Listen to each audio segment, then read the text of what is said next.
مسلمانوں نے پورا شام اور پورا مصر فتح کر لیا تھا،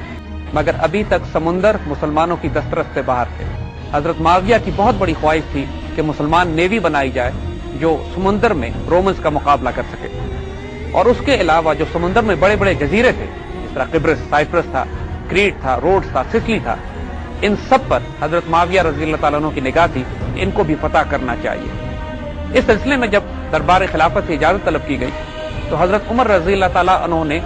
اس وقت مسلمانوں کی فلاح و بہتری کے لیے حضرت معاویہ کو منع فرما دیا کہ بحری بیڑے نہ تیار کیے جائیں اور صرف توجہ زمینی فتوحات پر رکھی جائے۔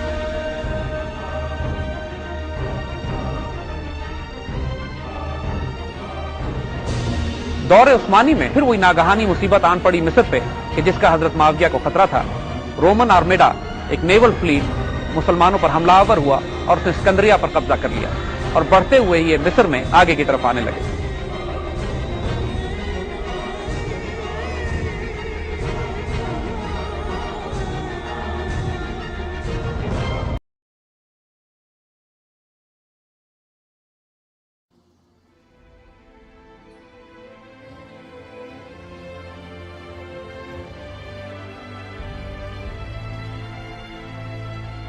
حضرت عثمان رضی اللہ تعالیٰ عنہ کے زمانے میں آپ نے ایک دفعہ پھر اجازت طلب کی کہ مسلمانوں کو نیول فلیٹ بنانے کی اجازت دی جائے۔ حضرت عثمان رضی اللہ تعالیٰ عنہ ان تمام خدشات سے واقف تھے جس کا اظہار حضرت عمر رضی اللہ تعالیٰ عنہ نے کیا تھا، لیکن پھر بھی بعد النخواستہ آپ نے حضرت معاویہ کو اجازت دے دی کہ مسلمان نیول فلیٹ تیار کیا جائے۔ حضرت معاویہ کے اصرار کرنے کی بہت وجوہات تھی۔ پہلی وجہ تو یہی تھی کہ مسلمان جب خشکی کے علاقوں پر قابض ہو چکے تھے، شام اور مصر مسلمانوں کے پاس تھا، لیکن ان کے ساحلی علاقے ابھی تک رومن بازنطینی فلیٹس کے زیر نظر تھے۔ وہ مسلمانوں پر حملے کرتے تھے، جگہ جگہ ایمفیبیس لینڈنگز ہوتی تھی، جگہ جگہ ان کے فوجی اتارے جاتے تھے، اور مسلمانوں کو مسلسل سمندر کی طرف سے خطرہ لگا ہوا تھا۔ دوسرا، اس سے بھی زیادہ بڑی وجہ جو کہ حضرت معاویہ کے ذہن میں تھی وہ یہ کہ ایک مرتبہ رسول اللہ صلی اللہ علیہ وسلم نے ایک حدیث شریف بیان فرمائی تھی جس میں آپ نے بشارت فرمائی تھی اس مسلمان لشکر کو کہ سب سے پہلے سمندر پر جنگ کرے گا۔ جلیل القدر صحابی حضرت عبادہ بن صامت، جن کو حضرت عمر رضی اللہ تعالیٰ عنہ نے 1000 افراد کے برابر قرار دیا تھا، ان کی زوجہ ام حرام بھی اس وقت حضور صلی اللہ علیہ وسلم کے ساتھ تشریف رکھتی تھی۔ ام حرام رضی اللہ تعالیٰ عنہ نے حضور سے یہ پوچھا کہ کیا رسول اللہ صلی اللہ علیہ وسلم میں اس لشکر میں شامل ہو سکتی ہوں؟ اس پر حضور نے فرمایا، جس کا مفہوم یہ تھا کہ جی ہاں، آپ اس لشکر میں شامل ہوں۔ یہ بات مسلمانوں کو معلوم تھی، اور مسلمان اس بات پر سبقت لے جانے میں بھی جلدی کر رہے تھے کہ اس فوج میں شامل ہوں جو سب سے پہلے سمندر میں جا کر جنگ کرے گی۔ امیر معاویہ رضی اللہ تعالیٰ عنہ نے حضرت عثمان سے اجازت لینے کے بعد ایک بحری بیڑا تیار کیا۔ دوسری طرف مصر سے بھی، الیگزینڈریا سے بھی، جو کہ مسلمانوں کے قبضے میں تھا، ایک بحری بیڑا وہاں تیار کیا گیا، اور اس وقت مسلمانوں کا ٹارگٹ قبرص تھا۔ سائپرس اگر آپ نقشہ اٹھا کے دیکھیے تو شام کے ساحل سے کچھ دور سمندر میں ایک بہت بڑا جزیرہ ہے۔ آج بھی قبرص پر مسلمان، ترک اور عیسائی یونانیوں کا آپس میں جھگڑا رہتا ہے، لیکن یہ جزیرہ سب سے پہلے حضرت معاویہ رضی اللہ تعالیٰ عنہ کے دور میں حضرت عثمان رضی اللہ تعالیٰ کے حکم سے مسلمان بحری جنگ کے نتیجے میں حاصل کیا گیا۔ 2 مسلمان بحری بیڑے نکلتے ہیں، ایک شام سے اور ایک مصر سے، اور جا کر قبرص کو فتح کیا جاتا ہے۔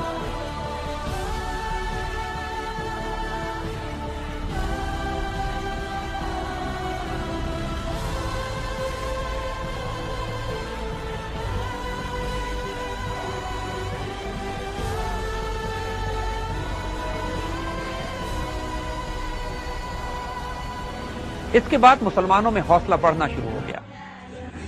بڑے بڑے بحری بیڑے تیار کیے جانے لگے، اور پہلی دفعہ رومن فلوٹیلا کو، رومن نیول آرماڈاز کو کھلے سمندروں میں چیلنج کیا جانے لگا۔ اسی اثنا میں رومنز نے 600 جہازوں کے ساتھ سکندریہ پہ بھی حملہ کیا، اور یہ پہلی بڑی جنگی لڑائی تھی جو مسلمانوں نے سمندر پر لڑی۔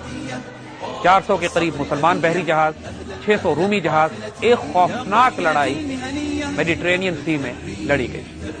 اللہ نے مسلمانوں کو فیصلہ کن فتح دی، اور مسلمانوں نے اس نیول جنگ کو بھی اس طرح لڑا جیسے زمین پر لڑی جاتی ہے۔ دشمن کے جہازوں کو لنگر ڈال کر ان کو کھینچ لیا گیا، اور جب وہ تمام جہاز قریب آ گئے وہ فوجیں اس جہازوں میں اتر گئیں اور دست بدست لڑائی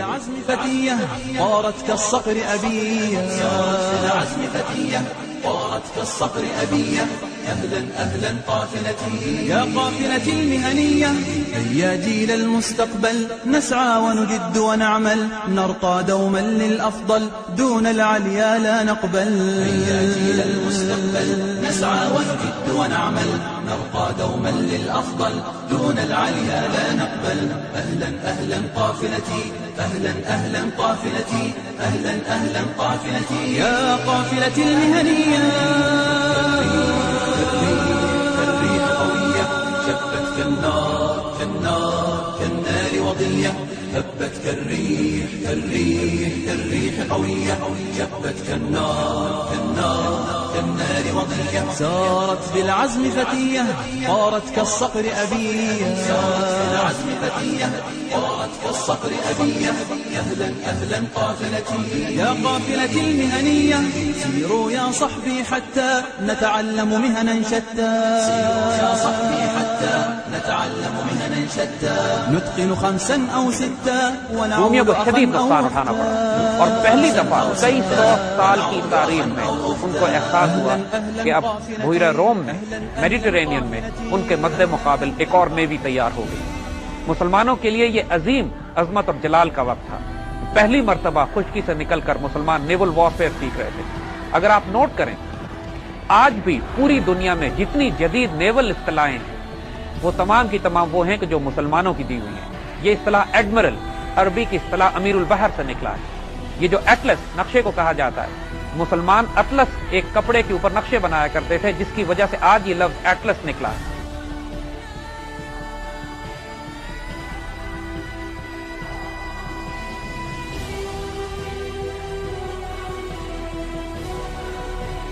حضرت معاویہ کے انتقال کے وقت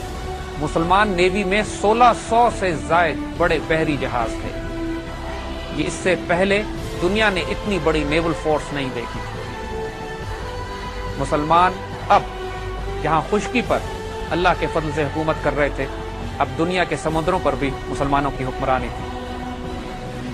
یورپین نیویز اپنی اپنی بندرگاہوں میں بند ہو کے رہ گئی تھی یا صرف ساحل کے قریب ایک جگہ سے دوسری جگہ جا سکتی تھی،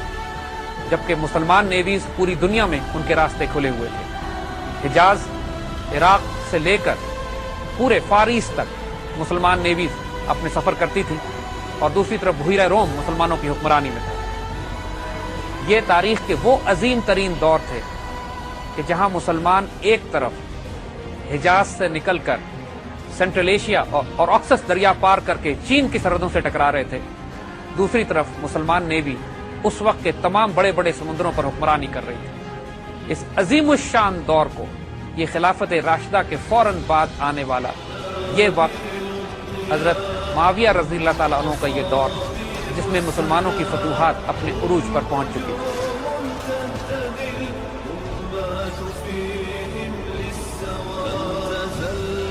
اس بات کا صحرا حضرت عثمان رضی اللہ تعالیٰ عنہ کے سر جاتا ہے کہ آپ نے پہلے مسلمان بحری بیڑے کو بنانے کی اجازت دی، اور اس میں بھی کوئی شبہ نہیں ہے کہ پہلے مسلمان امیر البحر حضرت معاویہ رضی اللہ تعالیٰ عنہ